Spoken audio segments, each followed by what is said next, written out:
তাহলে কমিটির দাদারা এই যে মহতী উদ্যোগ নিয়েছেন এই মন্দির তৈরি করবার জন্যে, যেখানে ভগবানকে তারা স্থাপিত করবেন, আপনারা যদি সেই অর্থ অনুকূল দিয়ে তাদেরকে একটু সাহায্য করেন তাহলে বড় তারা কৃতার্থ হয়। তাই আমার কমিটির দাদারা আপনাদের কাছে একটু যাবে, আপনারা যে যা পারবেন কৃপা করে দান করবেন। জানবেন দান কখনো বৃথা যায় না, দান সদা সর্বদা ভগবানের শ্রী চরণে তোলা থাকে। নিতাই গৌর হরিবোল হরিবোল হরিবোল হরিবোল। বাবা কই কমিটির দাদারা আপনারা যান? কেউ তো নেই, আমাকে বলে গেল তো, ভিক্ষার কথা বলে গেল তো আমাকে। এখন কেউ নেই কেন? সব বসে আছে চেয়ারে। আচ্ছা ঠিক আছে, আপনারা সময় মতো যাবেন, আমি বলে দিলাম, আপনারা যাবেন। জয় নিতাই, হরে কৃষ্ণ। তো যাই হোক, যেটা বলছিলাম আর কি, আবার আমরা লীলায় ফিরে আসছি। হ্যাঁ, এবার সেই কৃষ্ণ সুদামা এবং ছাত্রগণ সবাই মিলে দেখিতে দেখিতে সবে গুরুগৃহে শিক্ষা অর্জন করিতে লাগিল, শিক্ষা অর্জন করিতে লাগিল। সর্বশিক্ষায় ছাত্রগণ পারদর্শী হইল, পারদর্শী হইল। একদিন শিক্ষান্তে শান্তিপুনি মুনি কৃষ্ণ আর সুদামাকে ডেকে বললেন, কৃষ্ণ সুদামা, তোমাদের গুরুমা সুমুখী দেবী বলছিলেন রান্নার জন্য জ্বালানির একটু অভাব হয়ে পড়েছে, যদি বন থেকে একটু জ্বালানি সংগ্রহ করে এনে দিতে পারতে। হরি বল। সঙ্গে সঙ্গে কৃষ্ণ আর সুদামা গুরুবাক্য শিরোধার্য করে সেই বনে এসে উপস্থিত হলেন। আর যেই বনে এসে উপস্থিত হলেন, হেনকালে হইল তথা ঝড় ভয়ঙ্কর, ঝড় হয় উত্তর, চারিদিক ব্যাপিল ঘোর অন্ধকার, ঘোর অন্ধকার, ঘোর অন্ধকার। সুদামা সুদামা কৃষ্ণ কৃষ্ণ সুদামা সুদামা কৃষ্ণ কৃষ্ণ। এমন ঝড় বৃষ্টি শুরু হলো, ওই বনের মধ্যে গাছ পালা সব ওলট পালট হয়ে গেল, গাছের ডাল ভেঙে ভেঙে পড়তে লাগলো, বৃষ্টিতে সারা বন জলমগ্ন হয়ে গেল, সঙ্গে এত বড় বড় শিল পড়তে লাগলো যে সুদামা একটা বটবৃক্ষের নিচে কৃষ্ণকে বক্ষে জড়িয়ে ধরে এমন আষ্টে পিষ্টে জড়িয়ে ধরে থাকলো যে বৃষ্টির আঘাত সুদামার গায়ে লাগে, শিলের আঘাত সুদামার গায়ে লাগে, কিন্তু কৃষ্ণের অঙ্গে এক ফোঁটা বৃষ্টির আঘাতও লাগতে দিল না। রাত্রি হয়ে গেল, ঝড় বৃষ্টি থামলো, সুদামা বৃক্ষতলায় বসে পড়লেন। কৃষ্ণ সুদামার কোলে মাথা রেখে কখন যেন নিশ্চিন্তে ঘুমিয়ে পড়েছেন। সকাল হয়ে গেল, গুরুদেব শান্তিপুনি মুনি ছুটতে ছুটতে বনে এসে ডাকলেন, সুদামা কৃষ্ণ। সবাই জেগে উঠলেন, কি তোমাদের কোনো কষ্ট হয়নি তো বাবা? তোমরা ভালো আছো তো? কৃষ্ণ বললেন, হ্যাঁ গুরুদেব, কিচ্ছু হয়নি আমার, কারণ সুদামা আমায় এমন আষ্টে পিষ্টে জড়িয়ে রেখেছিল যে এক ফোঁটা বৃষ্টির আঘাত তো আমার গায়ে লাগতে দেয়নি জানেন। শুধু তাই নয়, সারাটা রাত্রি ধরে আমি সুদামার কোলে মাথা রেখে নিশ্চিন্তে ঘুমিয়েছি, আর সুদামা রাত্রি জেগে এই বনে বসে বসে আমায় পাহারা দিয়েছে। গুরুদেব বললেন, কৃষ্ণ, এই সুদামা হলো তোমার প্রকৃত বন্ধু, সুদামাকে যেন কখনো ভুলো না। কারণ বন্ধু চেনা যায় চারটি সময়ে। কোন কোন সময় জানেন? সুখের দিনে, বিপদের দিনে, রাজোদ্বারে আর রাষ্ট্র বিপ্লবে। মানে সুখে বন্ধু সঙ্গে থাকবে, বিপদেও বন্ধু সঙ্গে থাকবে। রাজোদ্বার মানে যখন কোনো রাজকার্যে যাবেন, ধরুন কোনো অফিস আদালত বা কোর্টে কোনো কাজ পড়েছে, তখনও বন্ধু বন্ধুর সঙ্গে ছাড়বে না। আর রাষ্ট্র বিপ্লব মানে যখন দেশে রাজনৈতিক অস্থিরতা শুরু হবে, তখন যেন বন্ধু বন্ধুকে ছেড়ে না যায়। কিন্তু ভারতবর্ষের অসুস্থ রাজনীতি বন্ধু বন্ধুর মধ্যে বিভেদ সৃষ্টি করে দেয়। রাজনীতি থাকবে ভোটের ঘরে, বন্ধুত্বের মধ্যে কেন রাজনীতি? তাই শান্তিমুনি মুনি বললেন, কৃষ্ণ এই সুদামা হলো তোমার প্রকৃত বন্ধু। সুদামাকে যেন কখনো ভুলো না। তাই কৃষ্ণকে নিয়ে, সুদামাকে নিয়ে যখন ঘরে ফিরে এলেন গুরুদেব শান্তিপুনি মুনি, এদিকে এসে সবার ধীরে ধীরে বিদ্যা পর্ব শেষ হলো। অমনি সবাইকে ডেকে বলেন, শোনো, আজকে আমি তোমাদের শংসাপত্র দান করব। বলরাম, এই নাও, আমি তোমার মাথায় পরিয়ে দিলাম ধনুষ বিদ্যার পাগড়ি। আজ থেকে তুমি জগতের মধ্যে শ্রেষ্ঠ ধনুর্বীর হিসাবে পরিচিতি লাভ করলে। দাও। জয় নিতাই, হরে কৃষ্ণ। কৃষ্ণ, এসো বাবা, আমার কাছে এসো। তোমার মাথায় আমি যে পাগড়িটা আজকে পরিয়ে দিচ্ছি, এই পাগড়িটা আজ অব্দি আমার হাত থেকে কেউ কোনোদিন নিতে পারেনি। সেটা হলো 64 বিদ্যার পাগড়ি। আজ থেকে তুমি জগতের মাঝে 64 বিদ্যায় বিদ্বান হলে। সুদামা, সুদামা, পিছনে দাঁড়িয়ে কেন? এসো আমার কাছে এসো। শোনবে সুদামা, তুমি যে পাগড়িটা মাথায় পড়বে আজকে, আমি তোমার মাথায় যে পাগড়িটা পরিয়ে দেব, সেটা হলো বিদ্যার সর্বশ্রেষ্ঠ পাগড়ি, যার নাম হলো বেদবিদ্যার পাগড়ি। একটা কথা যেন, একটা রাজার থেকে একটা বিদ্বানের মূল্য কিন্তু অনেক বেশি। কারণ স্বদেশে পূজ্যতে রাজা, বিদ্যান সর্বত্র পূজ্যতে।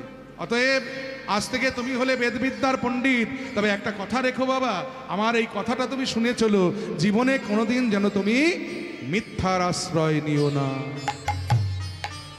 কারণ ওই যে বলেছি, বেদ কোনো গ্রন্থ নয়, বেদ হলো সাক্ষাৎ ঈশ্বর। যেদিন তুমি মিথ্যার আশ্রয় নেবে, বেদ সেদিন তোমার হৃদয়ে আর থাকবে না।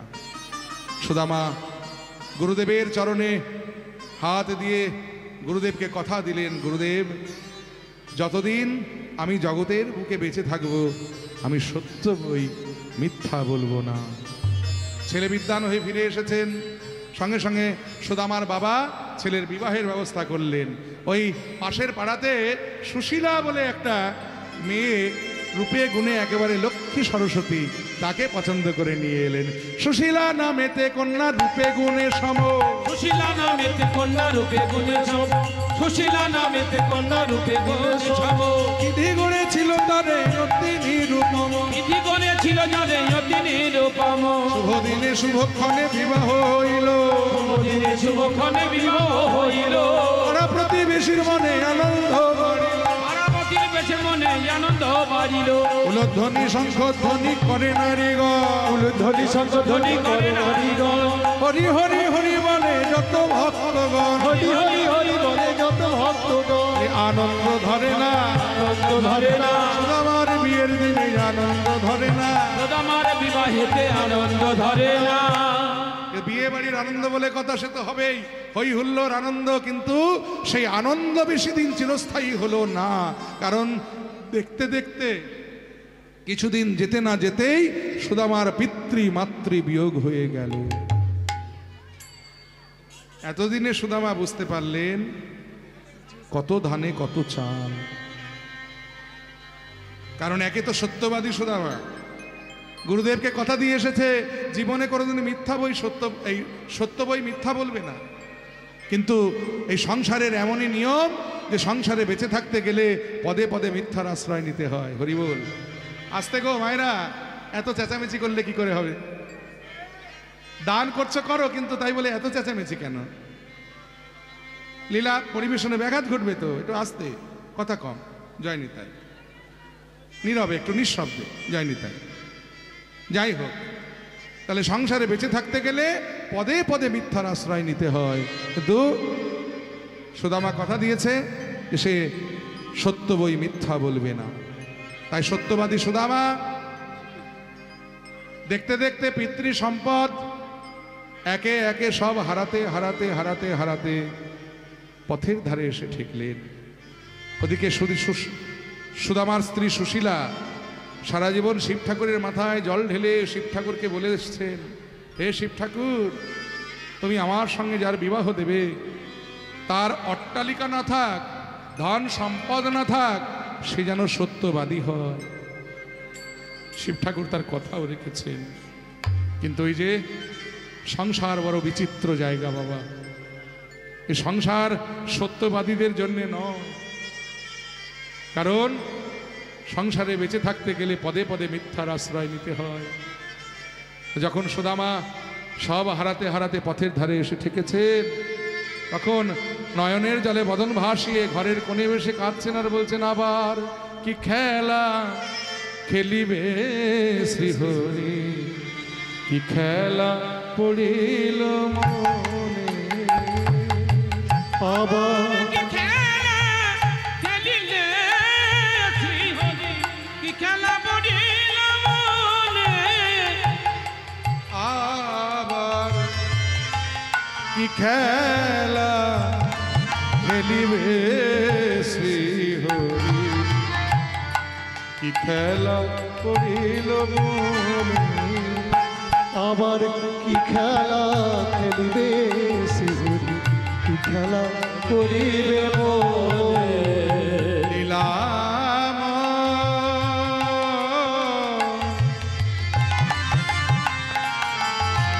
ও গো লীলাম,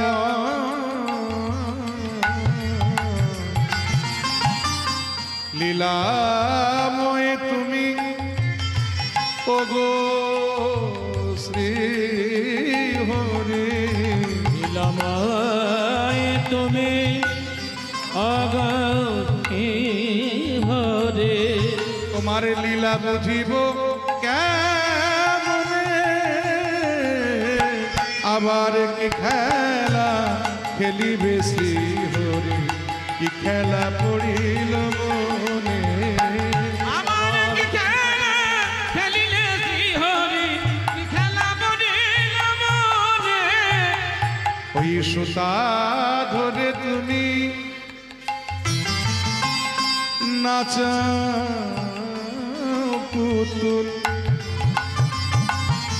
কেউ হাসে আর কেউ কাঁদিয়া আকুল। সুতা ধরে তুমি নাচা পুতুল, কেউ হাসে আর কেউ কাঁদিয়া আকুল। নদীর ভাঙয় কুল গড় একুল, তোমার লীলা বুঝিব কেমনে, আবার কি খেলা খেলিবে শ্রীহরি, কি খেলা পড়িল মনে। আবার কি খেলা খেলিবে শ্রীহরি, কি খেলা করিব মনে। স্বামী, স্বামী, আপনার এই দুঃখ যে আমি আর সইতে পারছি না। একটা কথা বলবো আপনার, বলো সুশীলা। বলি, শুনেছি নাকি কৃষ্ণ আপনার বন্ধু হয়, আর সে নাকি এখন দ্বারকার রাজা। আপনি তো কৃষ্ণের কাছে একবার গেলেই পারেন। গিন্নি, আমি সারাটা জীবন তাকে শুধু দিতে শিখেছি, আমি কোনোদিন তার কাছ থেকে কিছু নিতে শিখিনি। আপনি ভুল করছেন স্বামী। আপনি যদি ভেবে থাকেন যে আমি কৃষ্ণের কাছে আপনায় যেতে বলছি হাত পেতে কিছু ভিক্ষা চেয়ে আনবার জন্যে, তাহলে ভুল করছে। আমি কৃষ্ণের কাছে আপনায় যেতে বলেছি কেন জানেন? শুনেছি কৃষ্ণ নাকি বড় সুখময়, তাকে দেখলে নাকি খুব আনন্দ হয়, সুখ হয়। সুদামা বললে, এটা কিন্তু তুমি ঠিক বলেছো গিন্নি, কারণ কৃষ্ণকে দেখলে আমার এত আনন্দ হয় যে আমি জগতের সব দুঃখ ভুলে যাই। কিন্তু গিন্নি, বন্ধু যদি বন্ধুর বাড়িতে মাঝে মাঝে যাতায়াত করে, হাতে করে কিছু না নিয়ে গেলেও চলে। কিন্তু বন্ধু যদি বন্ধুর বাড়িতে অনেক দিন পরে একবার যায়, খালি হাতে কি করে যায় বলো তো?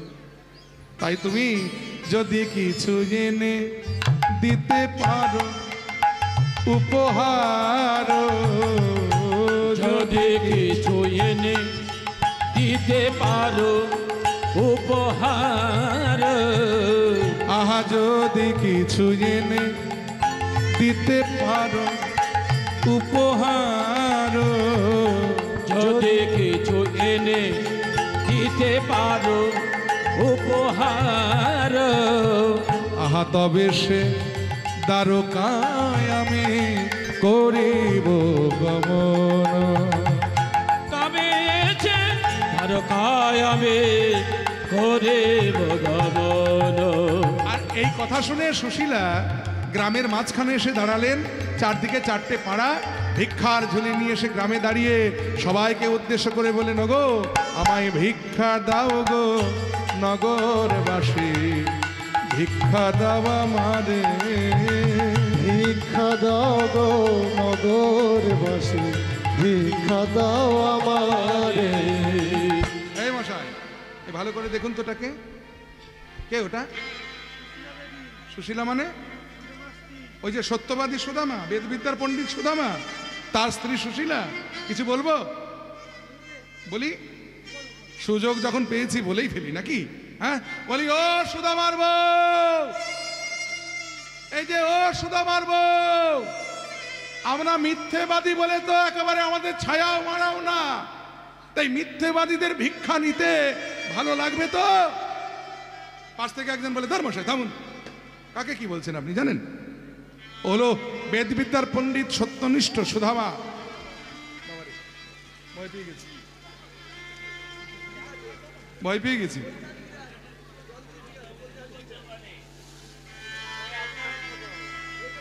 হলো বেদবিদ্যার পণ্ডিত সত্যনিষ্ঠ ব্রাহ্মণ সুদামার স্ত্রী সুশীলা। জীবনে কোনোদিন ওকে ভিক্ষা করতে আসতে দেখিনি, আজকে ভিক্ষায় এসেছে, নিশ্চয় কোনো কারণ আছে। মা সুশীলা, তোমায় তো কোনোদিন ভিক্ষায় আসতে দেখিনি মা, আজ তুমি হঠাৎ ভিক্ষায় কেন এসেছো? সুশীলা করজোড়ে বলেন, আপনারা যদি ভেবে থাকেন যে আমি ভিক্ষার তণ্ডুল নিয়ে গিয়ে আমি আবার সংসার সেবায় লাগাবো, তাহলে ভুল করছেন। আসলে আমার স্বামী তো কৃষ্ণের বন্ধু, সে দ্বারকায় যাচ্ছে কৃষ্ণ দর্শনে। আপনাদের তো অনেকের মনে থাকতে পারে কৃষ্ণ সেবায় কিছু দান করবার জন্য, কিন্তু দ্বারকা দূর বলে আপনারা যেতে পারেন না। তাই আমার স্বামীর হাতে যদি দিয়ে দেন, আমার স্বামী সেটা কৃষ্ণ সেবায় লাগিয়ে দেবে। আর এই কথা শুনে চার পাড়া থেকে চার মুষ্টি চিড়া ভিক্ষা এলো, আর সেই চিড়েগুলো নিয়ে গিয়ে সুদামার আঁচলে বেঁধে দিলেন ওই সুশীলা। আর সেই চিড়ের পুটলিটা নিয়ে সুদামা চলেছেন কৃষ্ণ দর্শনে। কাহা মেরো ভাইয়া কানাই, দেখা দে রে ভাই, কাহা মেরো ভাইয়া দেখা দে রে ভাই, কাহা মেরো দেখা দে রে ভাই, তোরে না দেখি না পরাণ আমার বিদরিয়া যা,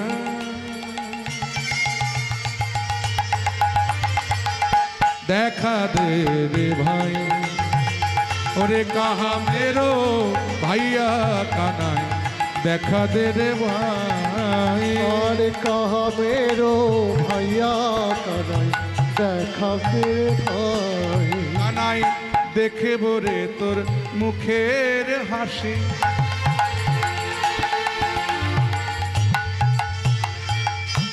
কানাই রে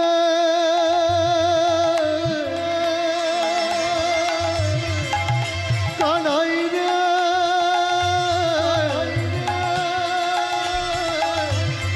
কানাই রে, দেখবো রে তোর মুখের হাসি,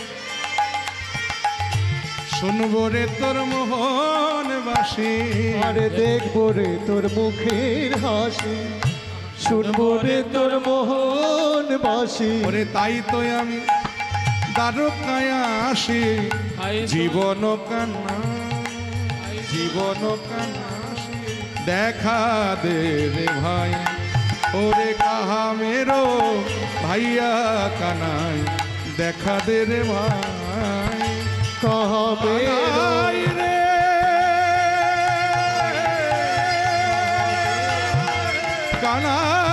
কানাই রে, কানাই,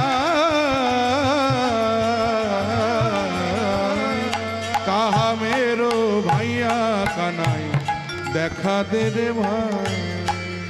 आए भिखारी, कहाँ जा रहे हो? अंदर में। क्यों? अंदर में हमारा दोस्त है। भिखारी का दोस्त अंदर में कौन है? तुम्हारा राजा, वो जो कृष्ण, वो हमारा दोस्त है। चुप करो। ভিখারির বন্ধু আমাদের রাজা, এটা মেনে নিতে হবে। বিশ্বাস হচ্ছে না? তাহলে গিয়ে একবার জিজ্ঞেস করো, গিয়ে বলো তার বন্ধু সুদামা এসেছে। হরি বল। এই ওকে ধরে রাখ, আমি গিয়ে জিজ্ঞেস করে আসি। বেটা যদি মিথ্যে কথা বলে না, তাহলে এমন শাস্তি দেব যে সারা জীবন ওকে জেলের ঘানিটা নিয়ে ছাড়বো। করিব এই দাড়ি ভিতরে প্রবেশ করলেন। মহারাজ ধীরাজ দ্বারকাপতি কৃষ্ণচন্দ্রের জয় হোক। জয় হোক। বলো কি খবর এনেছো দাড়ি? আগে মহারাজ, আজকাল তো দ্বারকায় খুব ভিখারির উৎপাত বেড়ে গেছে। আবার ভিখারিরা নতুন নতুন ফন্দি আটছে জানেন। এক ভিখারি এসে বলছে সে নাকি আপনার বন্ধু হয়। দাড়ি, কপাল গুণে আজ আমি রাজা হয়েছি, হয়তো কপাল দোষে কোনো বন্ধু আমার ভিখারি হয়েছে, তাই ভিখারি বলে কাউকে অবজ্ঞা করতে নেই। আমার ছেলেবেলা থেকে যত বন্ধু ছিল সবার নাম আমার মনে আছে। কি নাম তার? বলে আগে সুদামা। যেই বলেছে সুদামা, সঙ্গে সঙ্গে কনক পর্যন্ত কৃষ্ণ বসিয়া যে ছিল। কনক পর্যন্ত কৃষ্ণ বসিয়া যে ছিল। ওই সুদামার নাম শুনে ধাইয়া চলিল। সুদামার নাম শুনে ধাইয়া চলিল। সুদামার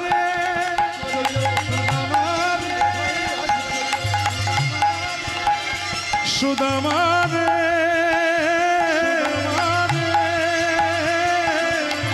আনন্দ ধরে না, আনন্দ ধরে না, আনন্দ ধরে না, আনন্দ ধরে না। সুদামারে দেখে কৃষ্ণের আনন্দ ধরে না। সুদামারে দেখে কৃষ্ণের আনন্দ ধরে না।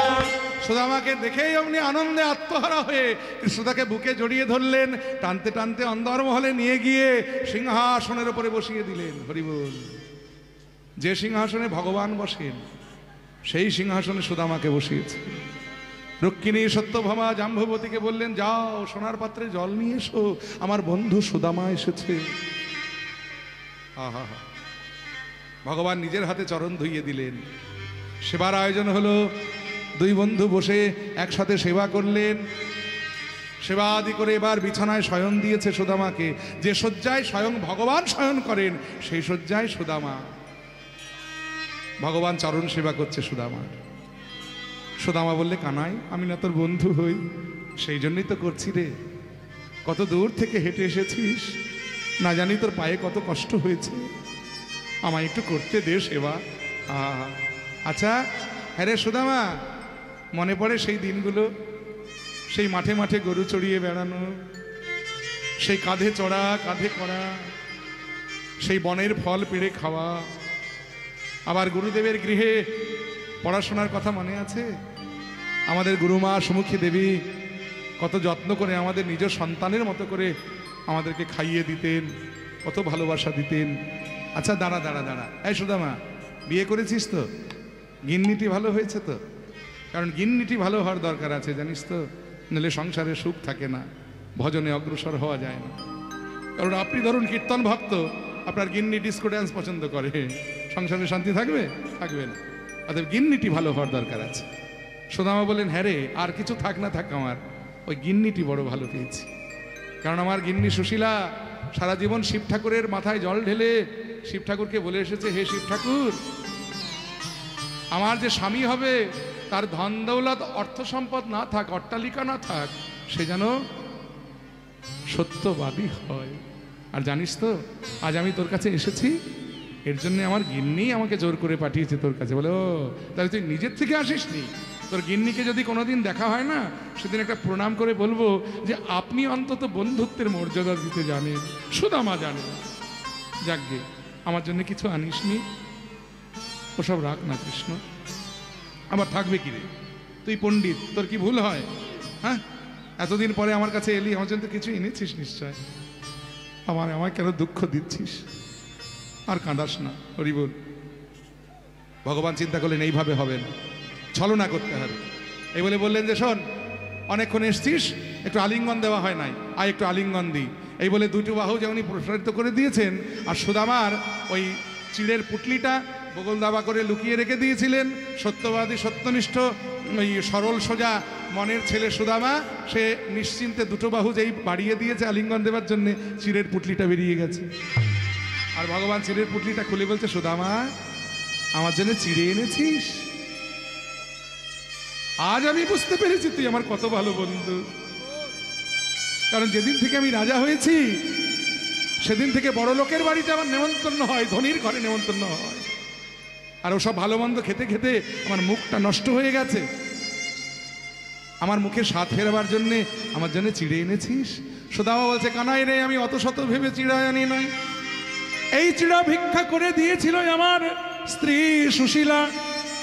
আনবার সময় আমার মনে হলো আমার বন্ধু কৃষ্ণ এখন দ্বারকার রাজা, তার বড় বড় বাড়িতে নেমন্তন্ন হয়, কত ভালো মন্দ খায়, যে মুখে এত ভালো মন্দ খায় সেই মুখে এমন শুকনো চিড়ে আমি কেমন করে তুলে দেব, এই কথা ভেবে আমার চোখের জলে চিড়ে ভিজে গিয়েছে। চোখের জলে চিড়ে ভিজে গিয়েছে, আমি কেমন করে তুলে দেব বদনে, চোখের জলে চিড়ে ভিজে গিয়েছে। কেমন করে দেব বদনে, চোখের জলে চিড়ে ভিজে গিয়েছে। এই বলে সুদামা বললেন, কৃষ্ণ বললেন, সুদামা ভক্ত আমার মাতা পিতা, ভক্ত আমার গুরু, ভক্তে রেখেছে নাম আমার বাঞ্ছা কল্পতরু। এই বলে এক মুষ্টি নিয়ে বদনে দিয়েছে। আহ, বড় তৃপ্তি করে খেলাম রে অনেকদিন পরে। আর এক মুষ্টি নিয়ে যেই বদনে দিতে যাবে রক্ষিণী হাত চেপে ধরেছে, দাঁড়ান প্রভু আর খাবেন না।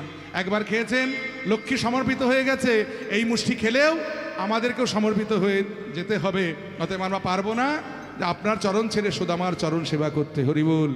এই বলে আমাদের দিন আমরা প্রসাদ পাই, এই ভগবানের মহাপ্রসাদ সবাই মিলে পেলেন। আর ওদিকে কিছুদিন যেতে না যেতেই সুদামা বললেন, ভাই এবারে তো বিদায় দে, চলে যাবি? আচ্ছা যা, আবার কবে দেখা হবে রে? দেখা যাক। ভালো থাকিস সুদামা, ভালো থাকিস কানাই। ভগবান কিন্তু সুদামার হাতে কিছু দিলেন না জানেন, কিন্তু বিশ্বামিত্রকে পাঠিয়ে, এই বিশ্বকর্মাকে পাঠিয়ে দিলেন, সুদামার ঘরটা অট্টালিকা বানিয়ে দাও। লক্ষ্মীকে বলে দিলেন, যাও সুদামার ঘর ধন দৌলতে ভরে দাও, সুদামার স্ত্রীকে রাজরানী সাজিয়ে দাও, সুদামাকে ওই পরগনার রাজা বানিয়ে দাও। সুদামা বাড়িতে ফিরে এলেন, কিচ্ছু চিনতে পারছে না। সুশীলা বেরিয়ে বললেন, আমায় চিনতে পারলেন না? আমি আপনার স্ত্রী, তোমার এই অবস্থা কেন? বলে, ওই আপনার বন্ধুরই তো কার সাজি, সেই তো এইগুলো পাঠিয়ে দিয়েছে, সেইগুলো করে দিয়েছে। সুদামা বললে, কানাই তুই মনে মনে এত, এই জন্যে তুই চতুরের শিরোমণি, আমায় হাতে কিছু দিলি না, আর এইভাবে আমাকে রাজা বানিয়ে দিলি।